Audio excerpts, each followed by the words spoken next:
போகிறது பாரஹ கடி.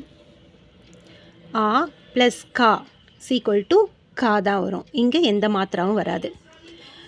ஆ ப்ளஸ் கா இஸ் ஈக்குவல் டு கா. இ ப்ளஸ் கா is equal to Ki. E plus கா இஸ் ஈக்குவல் டு கீ. உ ப்ளஸ் கா இஸ் ஈக்குவல் டு கு. ஞாபகம் வச்சுக்கிறதுக்கு இந்த சிம்பிள், இந்த 3 மாதிரி இந்த க வருது பாருங்கள், அது கு கீழே வரும். உ ப்ளஸ் கா இஸ் ஈக்குவல் டு கூ. ரீலையும் இந்த க வருது பாருங்கள், அந்த க அப்படியே கீழே வந்துடும். ரீ ப்ளஸ் கா இஸ் ஈக்குவல் டு க்ரு. ஏ ப்ளஸ் கா இஸ் ஈக்குவல் டு கே, ஒத்த கொம்பு மேலே வரும். ஐ ப்ளஸ் கா இஸ் ஈக்குவல் டு கை, 2 கொம்பு மேலே வரும்.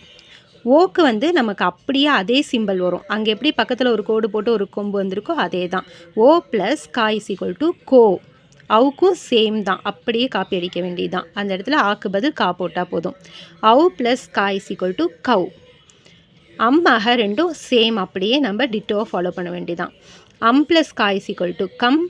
அஹ ப்ளஸ் கா இஸ் ஈக்குவல் டு கஹ. எல்லா லெட்டர்ஸும் நம்ம இதே மாதிரி தான் சேம். இந்த சிம்பிள் மனப்பாடம் பண்ணிட்டோம்னா எல்லாமே இதே தான். இதுவும் நமக்கு அ ஐ இ அத ஸ்வர், வியஞ்சன், பாரஹ கடி, இது 3 நீங்கள் படித்து பழகிட்டாவே ஹிந்தி வந்து ரீடிங் நமக்கு ஈஸியாக போயிடும். பாய்.